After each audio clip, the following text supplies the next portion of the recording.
universe, and welcome to HQ Words. It's time for HQ Words. We are live from New York City. And actually, sorry, I know we're sort of in your time slot here, but we got to do trivia before we get to you. I got a word for you. Snafu. Oh, that's harsh. All right, Anna. What? Oh, man. Sorry. Hi, hey. Anna Roisman, everybody. HQ Words will be following HQ Trivia, not at the regular time slot tonight. A little jumbled up. I think that juggler juggled up our questions is maybe what happened. Or that virus that's infecting Facebook and Instagram is a little more contagious than we thought. Nevertheless, we're back, baby, at our new time, 9:40. No. Usually we're 9 o'clock, but we're a little late tonight, and I'm going to hit you with it. HQ 100, we're doing it again. We got the right questions lined up. Sorry for you AP chemistry grads out there who were so excited about that Q1. If you did get that question right, you will get an extra life mañana. And if you got it wrong, or if you used an extra life, inadvertently, we'll also refund you an extra life. So don't worry about that. We're going to take care of you like we always do here in HQ. And I'm going to take care of all of you right now. It's the HQ 100 $5,000 prize, guaranteed $50 or more going to the winners this evening. I'm not going to stop asking questions until there are 100 or few of you left in the game. And I got Cumero Numero Uno lined up, the correct one. This is more like it. Are you ready, folks? Let's get back down to the nitty-gritty and get this show on the road once again. Q1. Which of these terms commonly describes appliances? Covered in spiders, chocolate dipped, or stainless steel? That's the Q1 we know and love. They're the original apps, appliances, and then appetizers, and then HQ came along. Choco dip spiders? No, it's stainless steel. Come on. You got to make sure that steel don't rust on you. 292,191. You stand the stainless, and you're getting Q2 tonight. Think about this. If you got that nitrogen question right, you would have gotten that one right too, I hope. Okay, Q2. Which piece of jewelry is typically worn lowest on the body? Brooch, tiara, or anklet? These hit their peak in ancient Egypt and have been worn for centuries by girls and women in India. They've had their moments in the 20th century here in the US. I'm talking about anklets, ankle bracelets. They're like chokers for your feet. And they're back. In 2019, I think, according to an article I read in Bustle, 288,604, taking those feet and walking on to Q3. Yeah. Which planet is closest to the sun? Neptune, Mercury, or Uranus? You guys all know that mnemonic device. Manhattan's Vance ensuring Manafort jail time sounds utterly noble. That's the order of planets outwards from the sun, first being Mercury. The water star is singing its silver melody. The rivers run deep. 264,974. Your day is longer than your year. Just like on Mercury. Ooh, like liquid mercury, you're slithering onto Q4. A Juris Doctor is a professional degree generally obtained to practice what? Anthropology, computer science, or law. Does Mercury slither? Slimes along at, pools. Imagine if Salinger didn't become an author and instead followed my family's career path. He'd be a JD. Of course, that would have meant he, like my father, mother, two uncles, and grandfather, would have had graduated from law school. Lawyer up! 224,004 of you are all right tonight because you got a degree. I'm the first person in my family not to go to law school, basically. Juris Doctor. The doctors are in Q5. In which of these novels does a conch shell play a key role? Robinson Crusoe, Lord of the Flies, or The Beach? Gotta respect the conch. Hold an empty shell to your ear and you can hear the ocean. Hold a live one to your ear and you'll get an earful of snail guts. If you're stranded on a deserted island with British schoolboys, conchs can be used to create democracy. Lord of the Flies we're talking about. William Golding, 159,059 are golden after Q5. Kill the beast! Spill this blood! We're spilling 60,000 of you there at Q5. Q6, the first televised debate featuring U.S. presidential candidates included whom? Nixon and Kennedy, Clinton and Bush, or Roosevelt and Hoover? These days it seems everyone and their Buddha judge is on TV talking the points, bait and debate. But back in 1960, it was quite novel to see JFK and Tricky Dick go at it on the boob tube. The candidates need no introduction. the Republican candidate, Vice President Richard M. Nixon, and the Democratic candidate, Senator John F. Kennedy. Everything's coming up. Richard Milhouse Nixon and John F. Kennedy, of course. 140,554 for you. Your high noon is in the future. And Q7 is in your immediate future, because it's the question that you're going to get right now. Which carbohydrate is commonly found in biryani? Bread, rice, or noodles? While the exact history of this South Asian dish is unknown, it could have been the handiwork of army troops, maybe created by the Mughal emperors. Two things are for sure.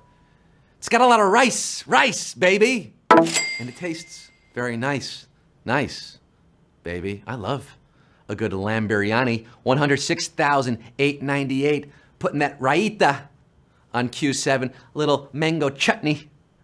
That's a delicious question. Q8, which musical artist's birth name is Quentin Leo Cook? Fatboy Slim, Skrillex, or Bob Dylan? Remember, it's the HQ 100 tonight. We're at Q8. We don't know how far this is gonna go. We could be asking 100 questions if it takes that long. Hey, born Quentin Leo, this English DJ adopted the name Norman. Yeah, talk about normcore for his first solo hit, Blame It on the Bassline in 1989, before finding even greater success under a more familiar moniker. Perhaps you know him better as Fatboy Slim. Right about now. Funk Soul Brother, check it out now. Funk Soul Brother.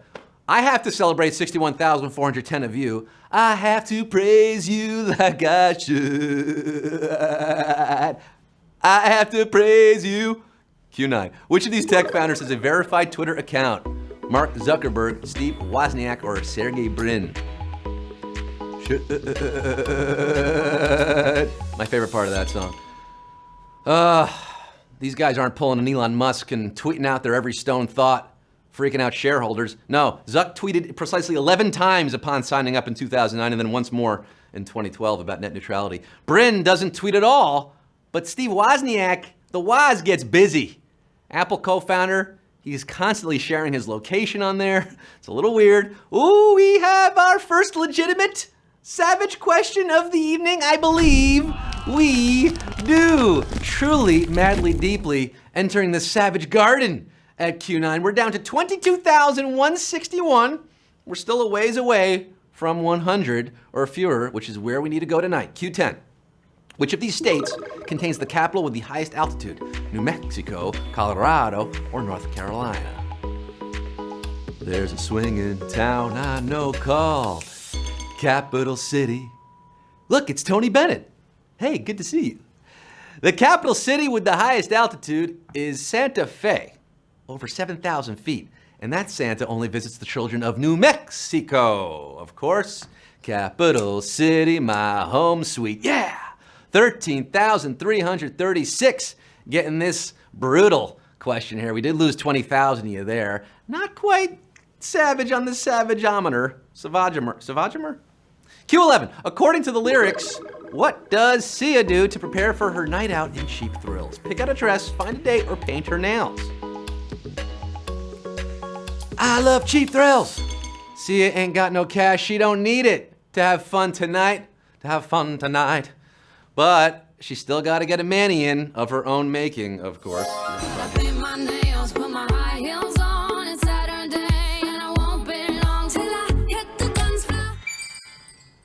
I love Cheap Thrills. And I love painting her nails. 12,861, love that answer. You guys could possibly afford some expensive thrills if you win HQ tonight. Come on, turn Q12 on. This is it, Q12, not the final question tonight. Which of these is not a direct quotation from Shakespeare? All the world's a stage, I burn, I pine, I perish, or to gild the lily? Act 2, Scene 7, line 138 of As You Like It is where you will find all the world's a stage, verbatim. Lucentio tames Tranio's shrew with I burn, I pine, I perish. That's from Shakespeare. Yeah. Taming the Shrew. But King John is where you're going to find the quote, to gild refined gold, to paint the lily. We've actually condensed that in the intervening centuries, to gild the lily, and that is the answer. 4,594 could be gilding their bank accounts tonight with a little extra moolah if you win the HQ 100, $5,000 waiting for you. Q13, which Nancy Meyers film mainly takes place in Brooklyn. The Intern, It's Complicated or Something's Gotta Give. Once you peel back the layers of tasteful cashmere and beautiful kitchens full of stainless steel appliances, you'll notice some slight differences in Nancy Meyers' oeuvre. For example, The Intern, that takes place in trendy Brooklyn. Yeah, Robert De Niro interning for Anne Hathaway. Don't run, walk to see that one. 3,717, it's actually not that bad. I saw it, it's not that bad. You got that one right, baby, and you're getting Q14. Which of these alphabets contains the most letters? Russian, Spanish, or Greek? Do you know your ABCs? What about your ABCs? Your alpha, beta, gammas? The Greek alphabet has 24 letters, and the Spanish 27. They got an extra enye. But the Russian alphabet tops them both with 33. I'm talking Cyrillic. Cyrillic alphabet here, 2,201.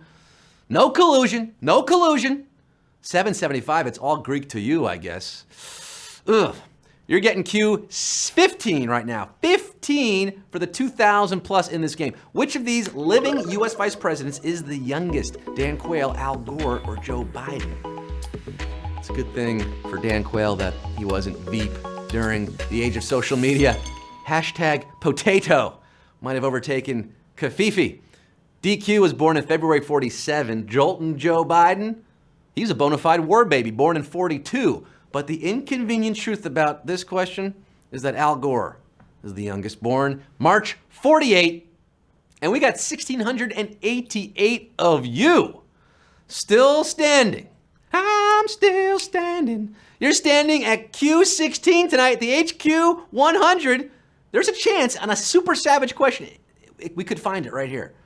Let's see. The actress who played a live-action Cindy Lou Who went on to act in which teen drama? The OC, Pretty Little Liars, or Gossip Girl? Oh, she started out as a Who, but grew up to be a Who Dad. As a child actor, Taylor Momsen had a breakout role in 2000's How the Grinch Stole Christmas. And then as a teenager, she made waves portraying Queen J, Jenny Humphrey, in Gossip Girl for a few seasons there. Ooh, 1,216 XOXO. You love this question. The rest of you, get on your keister, Leighton Meester. You're out of the quiz. You came so close. But we got 1216 in this for Q17. This question's rated NC-17. According to Major League Baseball rules, team uniforms are not allowed to depict what? A wooden bat, a baseball, or bases? Baseball season's around the corner. Spring training is heating up. A lot of teams have gotten around this rule by partially obscuring the offending item, but officially, no design is allowed to depict a baseball on the uniform. It could be distracting, confusing to the other team. And 411, 411. You want some information? I'm giving it to you. What's the 411? You're getting Q18. You're so close to $5,000. We could have it right here. This could be the question that decides the HQ 100 on this Wednesday evening. Did I tell you it's Wednesday, my dudes? I did. Q18. Which of these Great Lakes is bordered by the fewest U.S. states, Superior, Erie, or Huron? I'm married to the sea, and I'm seeing two of the Great Lakes on the side. I won't say which ones, but it's eerie how superior they are. Erie touches 4 states, New York, Pennsylvania, Ohio, and Michigan. Superior shares a shore with 3, Minnesota, Wisconsin, and Michigan. But Huron touches only Michigan, consensually, of course. And we're down to 124. Huron, oh boy.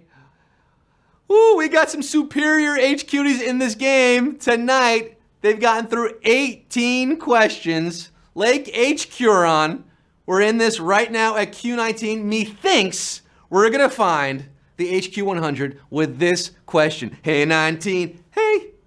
Richard Attenborough repeats which of these lines in Jurassic Park? No cost is too high, spared no expense, or you get what you pay for. This could be it, folks. The HQ 100 could be decided right here. 24 of you need to get this wrong. Do you know the late, great Richard Attenborough? Of course you do. He played John Hammond, the owner of an island off the coast of Costa Rica, who spent 5 years setting up a kind of biological preserve. Really spectacular. Spared no expense. We spared no expense. Spectacular design. Spared no expense. And he spared no expense. Dear boy, relax. Try to enjoy yourself. All 87 of you, welcome to Jurassic Park. Welcome to the winner circle. You won the HQ 100, baby!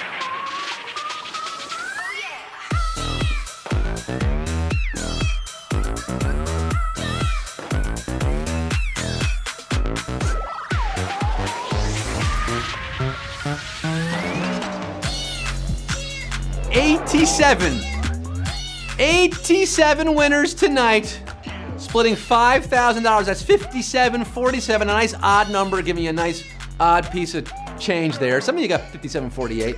Congratulations, all of you. You did it. 19 questions. You got through them all. Portcullis, Old Dirty Steve, gay aliens. Okay, sure. You're welcome here. Ain't nothing wrong with that. Lady Green, Marth, Shookies. You're probably shook right now that you won $57 on your Wednesday night. Hannah, you won some money. BK Southard, you won some good money. Congratulations, one and all. You did it. You got through it. You stuck with us through those technical difficulties. Thank you so much. It was worth it, wasn't it? Staying up a little later on this Wednesday. And if you can, stay up even later still for Anna Roisman. Oh, of course, Danny DeVito tomorrow. Well, get some sleep tonight and then play with me. And Danny DeVito tomorrow, 3 p.m. Anna Roisman's coming up. You saw her earlier. She'll be here. Right, not 9:30, but yeah, you know, soon. And tomorrow night at 9 o'clock, Bookworm Trivia presented by Audible. We're getting lit. It's so litty tomorrow, 9 p.m. Special quiz, doing a whole new thing. You can't miss it. Oh boy, what a night. We got through it. Until I see you tomorrow, I've been Scott Rogowsky. You've been so patient. Thanks for playing with me. And until I see you again, remember, take care of yourself and each other. Bye.